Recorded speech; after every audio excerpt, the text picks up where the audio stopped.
This week, we uncover many symbols through the initiates of flame in Chapter 1, the candle, the sacrum, the spade, the censer of incense, and the ever-burning lamp. Join us as we read Chapter 1, the fire upon the altar. All this and more. Stay tuned. Welcome back to Whence Came You, a Masonic podcast featuring research papers and discussions related to Freemasonry. Here's your host, Brother Robert Johnson. Welcome back to the show. This is episode number 642. I want to thank all of those who came out to the presentation in Oregon.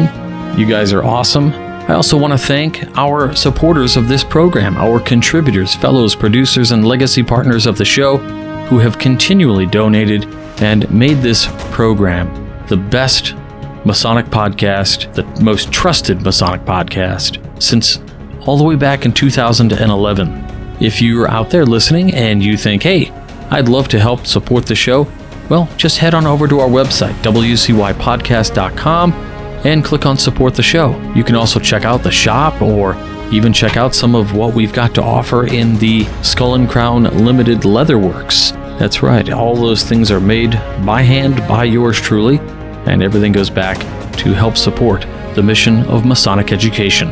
Last week, we finished up the introduction and forward to Manly P. Hall's The Initiates of the Flame. This week, we're going to get right into Chapter 1, which there was a small clue to what this chapter was about when we talked briefly last week about the cube of matter, or the cube altar. But here we go. The Initiates of the Flame, Chapter 1, the fire upon the altar. As far back as our history goes, we find that fire has played an important part in the religious ceremonial of the human race. In practically every religion, we find the sacred altar fires, which were guarded by the priests and vestals with greater care than their own lives. In the Bible, we find many references made to the sacred fires, which were used as one form of devotion by the ancient Israelites. The altar of burnt offerings is as old as the human race and dates from the time when the first man, lifting himself out of the mists of ancient Lemuria, first saw the sun, the great fire spirit of the universe. Among the followers of Zoroaster, the Persian initiate, fire has been used for centuries in honor of the great fire god Ormuzd, who is said by them to have created the universe. There are two paths or divisions of humanity whose history is closely related to that of the wisdom teachings. They embody the doctrines of fire and water, the two opposites of nature. Those who follow the path of faith or the heart use water and are known as the sons of Seth, while those who follow the path of the mind and action are the children of Cain, who was the son of Samuel, the spirit of fire. Today we find the latter among the alchemists, the Hermetic philosophers, the Rosicrucians, and the Freemasons. On the previous page, Hall gives us another illustration, the ever-burning lamp. Know that the flame that burns within thee and lights thy way is the ever-burning lamp of the ancients. As their lamps were fed by the purest of oil, so thy spiritual flame must be fed by a life of purity and altruism. Continuing on. It is well for us to understand that we ourselves are the cube altar, upon which and in which burns the altar fire. For many centuries, the initiates of the fire has been nourishing and guarding the spiritual flame within himself, as the ancient priests watched day and night the altar fires of Vesta's temple. The ever-burning lamp of the alchemist, which, having burned thousands of years without fuel in the catacombs of Rome, is but a symbol of the same spiritual fire within himself. In the picture we see the ever-burning lamp, which was carried by the initiate in his wandering. It represents the spinal column of man, at the top of which is flickering a little blue and red flame. As the lamp of the ancients was fed and kept burning by the purest of olive oil, so man is transmitting within himself and cleansing in the laver of perfection the life essences which, when turned upward, provide fuel for the ever-burning lamp within himself. Upon the altars of the ancients were offered sacrifices to their gods. The ancient Hierophant offered up the sacrifices of spices and incense. The Masonic brother today still has among his symbols the incense burner or censer, but few of the brothers recognize themselves in this symbol.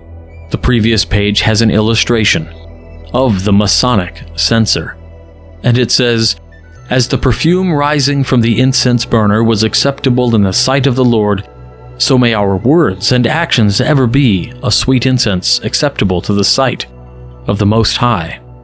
The ancients symbolized under such things as this the development of the individual, and as the tiny spark burning amongst the incense cube slowly consumes all, so the spiritual flame within the student is slowly burning away and transmuting the base metals and properties within himself, and offering up the essence thereof, and the smoke upon the altar of divinity. It is said that King Solomon, when he completed his temple, offered bulls as a sacrifice to the Lord, by burning them upon the temple altar. Those who believe in a harmless life wonder why so many references are made in the Bible to animal sacrifices.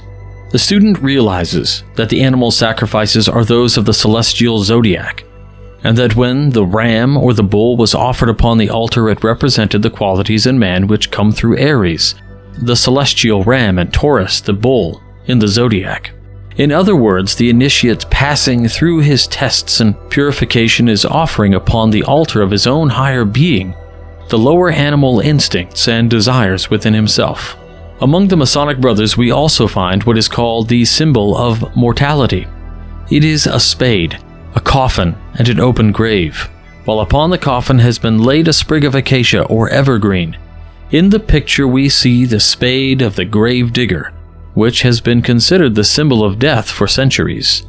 In the Book of Thoth, that strange document which has descended to man at his present stage of evolution, as a deck of playing cards, we find very wonderful symbolism. On the previous page, we see the illustration of the gravedigger's spade, and it says, "Let us take the spade that now digs our grave through the passions and emotions of life, and use it to unearth the secret room far below the rubbish of the fallen temple of the human soul." Continuing on, "Of all the suits of cards, that of the spade is the only suit in which all the court cards face away from the pip. In all the other kings and queens, the faces are looking at the little marker in the corner of the card, but in the spade suit, they look away from it. Now it is said that the spade has been taken from the acorn, but the occult student has a different idea. He sees in the spade, which has for all ages been the symbol of death, a certain part of his own anatomy.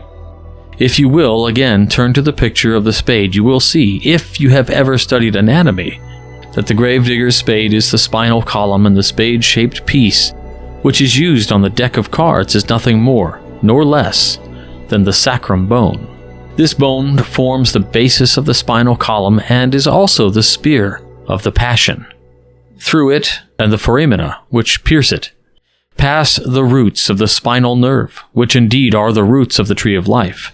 It is the center through which are nourished and fed the lower vertebrae of the spine, and the sacrum, and the coccygeal bones that dig the graves for all created things. This point has been beautifully symbolized by the gravedigger's spade, which has been used by the brothers of the mystic organizations for ages. The previous page held an illustration, this time of the candle, and it says, "This is the light that has gone out. It is the candle that is hidden under the bushel. This is the true light that forever dispels the darkness of ignorance and uncertainty. Let the light shine forth through a purified body and a balanced mind, for this light is the life of our brother creatures." The book continues, "The currents and forces working through these lower spinal nerves must be transmuted and lifted upward to feed the altar fire at the positive or upper end of the spine. The centering of thought or emotion upon higher or lower things, as the case may be, determines where this life energy will be expended. If the lower emotions predominate, the flame upon the altar burns low and flickers out, because the forces which feed it have been concentrated upon the lower centers. But when altruism predominates, then the lower forces are raised upward and pass through the purification which makes possible their being used as a fuel for the ever-burning lamp. Thus we see why it was a great sin to let the lamp go out. For the pillar of flames, which hovers above the tabernacle, purified and prepared after the directions of the Most High, is the spiritual flame that, hovering above man, lights his way wherever he may go. The sun of our solar system, that is, the spiritual sun behind the physical globe, is one of these flames. It began no greater than ours, and through the power of attraction and the transmuting of its ever-increasing energies, it has reached its present proportions.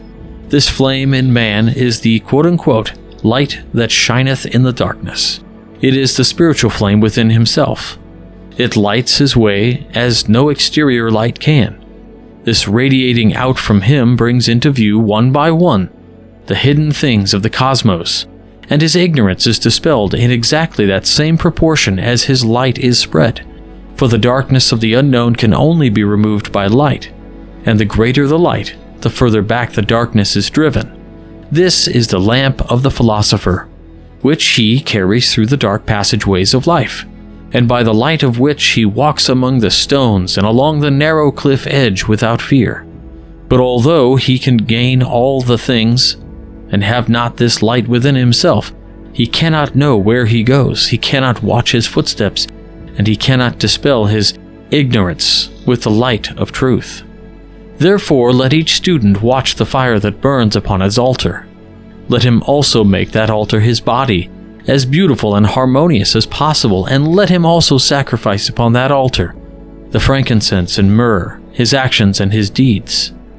As in the tabernacle, he offers all upon the altar of divinity, so let him day by day dispel the symbols of mortality, the coffin and the open grave by which he prepared himself through the mastery of the lower emotions within himself, and recognize that no matter how crystallized or dead his life may be, the fact that he exists at all proves that the sprig of acacia, the promise of life and immortality, is somewhere within himself.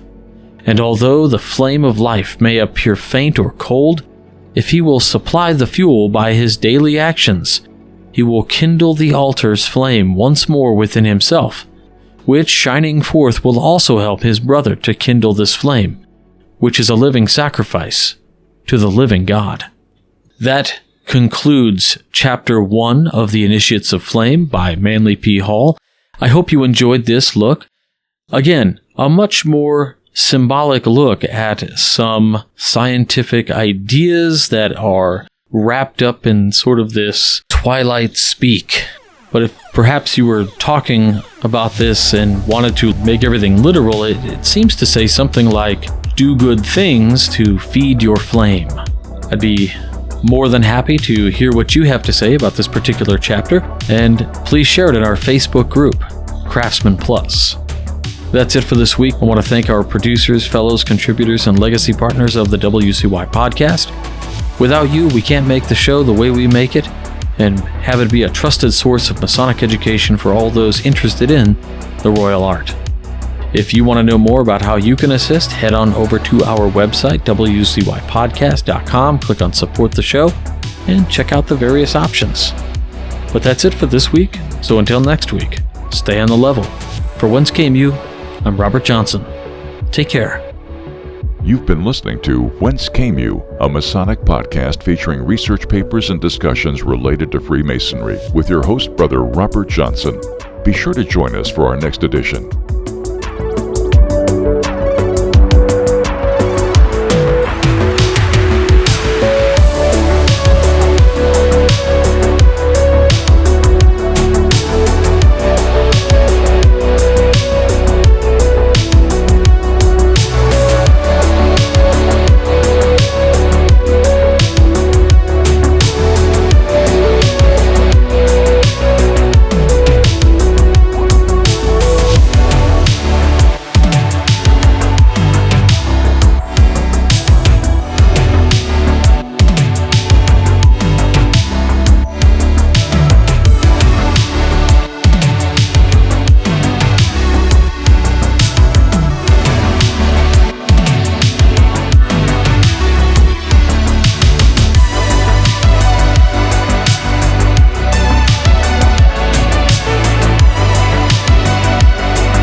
WCY Media.